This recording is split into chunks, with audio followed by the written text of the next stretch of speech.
So, hello everybody. Native Instruments released an update for the Kontrol Mk3, so a new firmware. And the great new thing about it is that we finally can use a native plug-in mode, not only controlling the NKS instruments like Contact 8. No, you can also you control now directly plugins as with any other controller on the market directly from Bitwig or with Reaper if you use Reaper. And Bitwig directly provided an implementation for that, which is actually pretty good. And so the question is, why did I even update DrivenByMoss to use that as well? So the answer is first, yeah, I support Reaper as well. So you get the same features with Reaper. I will show that as well later in the video. And the second reason, as usual with DrivenByMoss, you get much more features. And not only more features, I think the usability is a bit better, but it's totally up to taste. You might also like the navigation of the plugins better with the Bitwig one, so you have the choice. But it's not only about the plugin mode, there are also some other nice features in the transport control as well. So very nice feature is that we now can use actually the shift button. That's not only pre-configured commands like here shift and tempo. No, we can also use them in combination with other widgets, knobs and buttons on the device. Only thing is which is not working is shift with pressing the knob, which is sad because I would have needed that as well. But nevertheless, so let's have a look what is new. So shift first gives you a slower movement of the knob. So if you check out that, it's easy to turn full speed here. And if you press shift, you can go in a bit slower steps, and you can also use it in combination with turning the encoder. So normally the encoder in my implementation moves the play cursor all the time or most of the time, and with shift you can do now zooming in and out in the arranger. So pretty helpful feature as well. And I also had the quantize button, which quantizes a clip, gives you now another feature with shift. So you can now switch the automatic quantization during recording to off or all the other settings. Let's go with that one. Pressing the auto button, you toggle the automation recording in the arranger as it was before. But now with shift, you can also toggle the automation writing in the session grid. But there's more. We can also keep the loop button pressed now, and you can move the position of the loop range in the arranger. And if you combine it with shift with loop pressing, and then you can also make it longer and shorter. And another nice thing is that the view meters here, or the fake view meters, are now colored in the color of a track. So you have a little bit better idea what's going on. But we need to have a bit of sound so you can see that. Let's put in something totally pointless, so just to get an idea what's going on. So you see it now, it's in a nice blue, in the same color as a track has. Yeah, a little bit sad thing is still that you only see it when there's playback, but it would be nice to have a fixed color on the track all the time. For example, here a little bit at the bottom or in between. This would be much better, I think. And another issue I noticed before and still have with that is that the selected track is very hard to identify. It's a little bit lighter gray, but it's from my position here looking at, I cannot barely see it at all. So it's the first track. And if you move it, you see a little bit of color change, but it's nearly impossible to notice. So please, Native Instruments, improve that as well. And there's still a bug with Bitwig, which is not only in my implementation, it's the same issue in the implementation by Bitwig. You cannot navigate across a group track. So if I try to go down, I cannot move further than this scene button, which is really problematic because now you have to switch here with the mouse to the track after the group tracks, and then you can move on. So I hope that this gets fixed as well, hopefully soon. So, but there's still more hidden in there. You could always tap the tempo here with shift and tempo, but now you can simply press it, and then you will also see the current tempo of your project and can now change it here as well with the encoder, and it will change in Bitwig as well. And you can again combine that with shift, so you can also change here the fractions to a very detailed setting. And if you're done with changing the tempo, simply click here on done. And before, for my extra modes, we had to sacrifice any of the buttons here, which was really sad. But now there's a better implementation for that, because we now get also the individual presses here of the door button and the plug-in button. So I put now all the door related, so the mixer related modes on that button, and you can toggle between them by multiple pressing them. So this is a normal mix mode where you have your volume, and if you go here with shift up your panorama setting, well, come on, oh, there's the shift button. With shift up here, your panorama setting, so same as with all the complete implementations, and you can go back to volume. But there's more. If you press it again, you're in this fake send mode. So here you control the sense of the currently active track. We only have one send here in a project, but we could add another one, so you just see what's going on. So we have now two. And then for the selected track, let's select one of these. This channel here, you could now change below here the different sand levels. And you see the value as a view meter, which is totally pointless, but it's a workaround and it's working, and you have access to your sands. Another thing that's sadly missing is that you cannot change here the recording state. At least I don't know how this should work. You see the state of the recording enablement for this track, but you cannot change it. So this would also be very helpful that you could do that as well. It would be really easy to implement. Simply keep the record button pressed and here click one of the upper buttons. This would totally do it. Would be nice to have, but it's currently not possible. But there's now also a third mode, and this is a layer mode. So you get now full access, which you don't have in the Bitwig script. You have now access to the mixer in the layer mode. So for example, if we are here on this drum machine track where we have a drum machine, then all the drum machine layers will show up. So you have your kick here, you see it, you can make it softer or louder. Maybe let's record something more useful than that one. Let's turn on the metronome and create here a new clip with shift and record, and we can now easily overdub.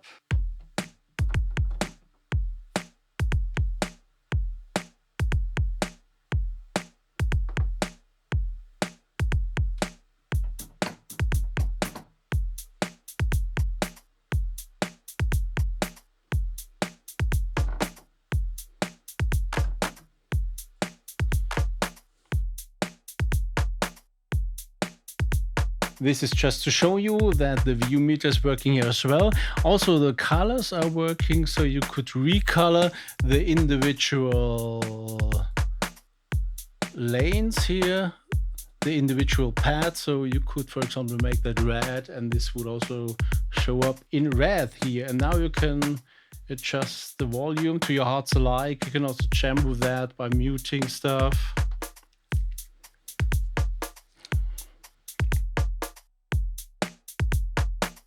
And you can also use a panorama as in the other mode. Go up, change the panorama, for example, here from this clap to the right, or make this hi-hat to the left. Back to volume. Yeah, like this. So this mode is not available in the Bitwig implementation, but here with mine. And yeah, the other idea I had is that you can switch to plugin. In the Bitwig implementation, you have a hierarchical navigation, which I think is a bit complex. And you also have the option there to insert the track and the project parameters on 1 and 2. And I think it would be easier to switch directly in a dedicated mode depending on where you are here in these modes. So if you are on a top level mode, on mixer mode, you will see the devices on the top level, and if you are here on your layer mode, you will see the devices in the specific layer. So you don't have to navigate hierarchically. This has a limitation. You cannot go deeper than one level, but I think you never do that anyway. From my experience, you might think different. I like to hear your comments about that, but I think this is a much faster approach, simpler approach, and you use that. For example, here you are on this drum level, and there's actually no real need to go deeper, also with other layers, but that's up to personal taste. So finally, how does it work? So let's go back to the top level. Let's go to plugin, and we see our drum machine here, and we can now adjust here the parameters to our hearts alike. And you can go through the pages here. We have only 2 pages for that. And if there would be more plugins, you can also access them. We will have a look at that in a second. So let's first try here the parameters. Back to playback. So you could, for example, change here the low pass or the high pass, pitch it down and up.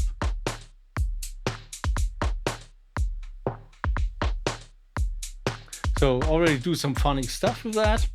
And now if you want to add more plugins, you have now also access, thank you, Native Instruments, access to the previous and the next button, and also in combination with Shift. So if you want to add a new device, you can insert it either after or before the currently selected plugin by using Shift and Next or Shift and Previous. If you only press Next or Previous, you edit the current preset. So let's first have a look at that. So if I would only press Next, you will get here the browser on the screen, and you can now scroll with the encoder through the different presets, which is always sometimes a bit slow, and so on. And you could confirm it now with pressing the encoder, or to cancel it, as I said in the beginning, you cannot use Shift with press encoder, which is sad. So I put it on Shift and Next or Previous, so you can cancel the browser with that.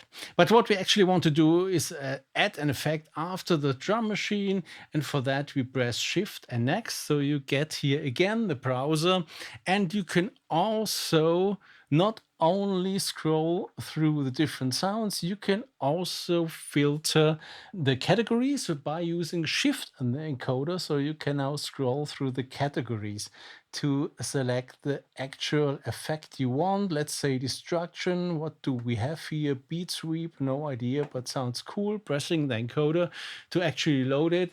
And we have now this effect up here as well. Oh yeah, pretty weird. Let's select it, what we can do with that.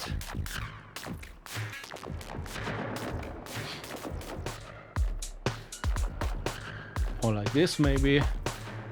Turn it up a bit. Yeah, weird. But that works really, really nice.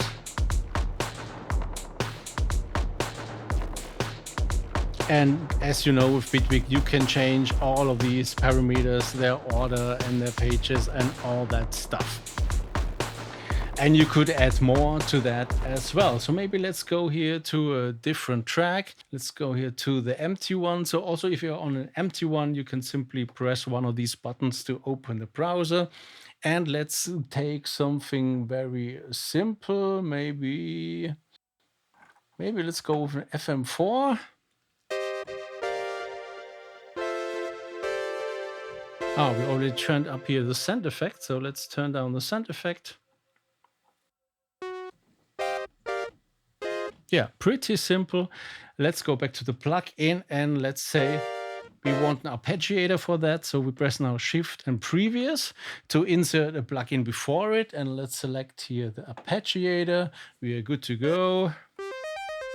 And here you have now also access to all the different values. Let's do some crazy shit. Beep, beep. Let's do some crazy things again.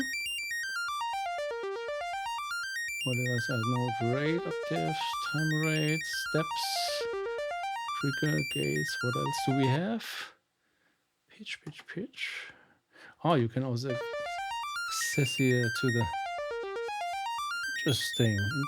So have access to everything. Ah, that's what I was actually looking for. Sounds already pretty wild, but let's add the delay to that.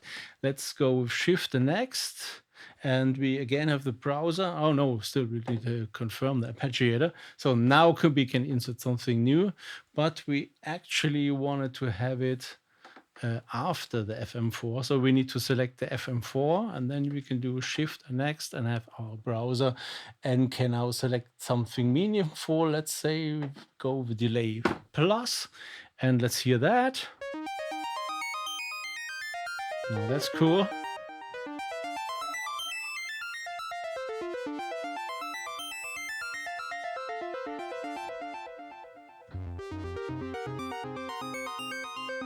So you can make with some little effects something really interesting out of some sine waves.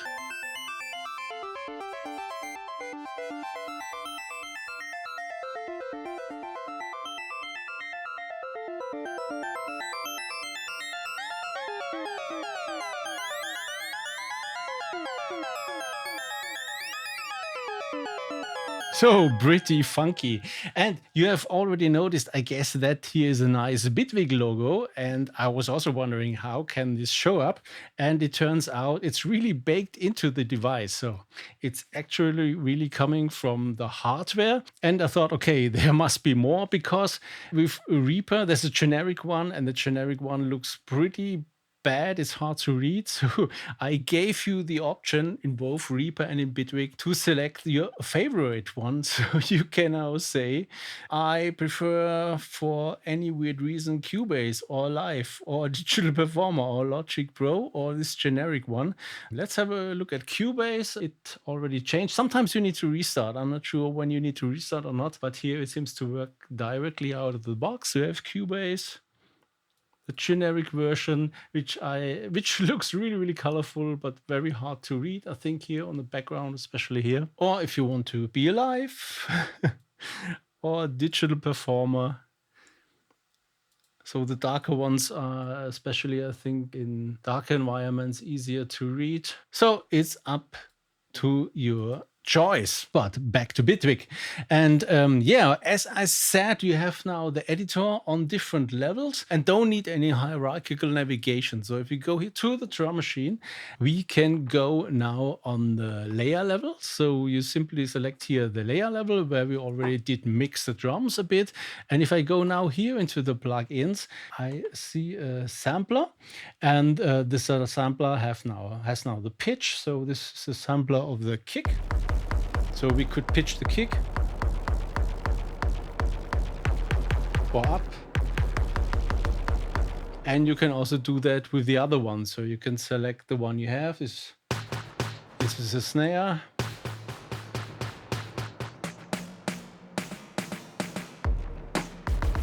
Could turn it up again and also access all the other parameters that are there, or if there are other instruments as well, you can use them as well. You can also add here with the same thing I showed you, add more plugins with the browser and have fun with that. So for example, you could add another reverb for the snare only on that level, and there's no need, as I said, going up or down hierarchies. So what else? We also have access to the track and project parameters, and that's also easily done here with the plug-in button. So we just press plug-in once more and we are on the track level. And with track here on the drum machine, there's actually a preset available which has exactly the same parameters, so you do not really notice that it's different. But if we go one more here, we are at project level and it's totally empty, but we could add something here on the project level. Let's say we also want the slow pass, but then let's pick something totally different. The volume here, or what else? The volume of delay, I don't know, it's totally pointless. You can select anything in Bitwig anywhere for that. Let's say here pitch as well. And yeah, let's stop that. And then you have now access to these project parameters, which you pick from anywhere in your project. And you have this one page where you can control all these things. So create for a live context. You don't need to leave this page. You can also make some multiple pages and go with them. So you could put your main volumes here, some filter sweeps and stuff like that, and have it directly ready in your project for this specific song. So one final thing I wanted to show you, which is really nicely done. Kudos really to Native Instruments, how that was implemented. So if we go back here on a track with the FM4, let's replace the FM4 with Contact, for example. And let's do that like this. And where is Contact?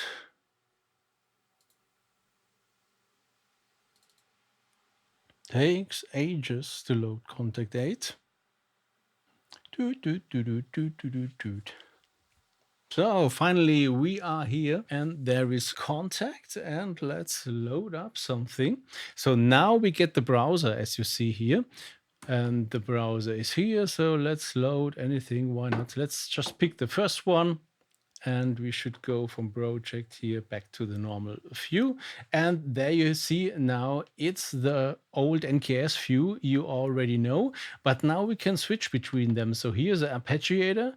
And if we have a specific device loaded like Contact 8, which supports the NKS, you see here the NKS view. And two features I added are also available on the Mark II, on the old model. So using a loop in combination with the encoder to change the loop position does also work on Mark II.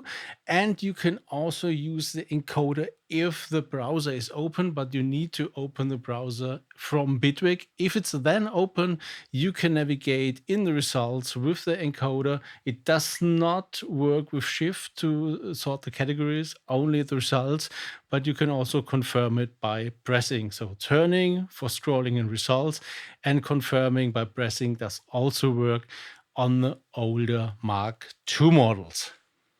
So, and now let's have a look at Reaper.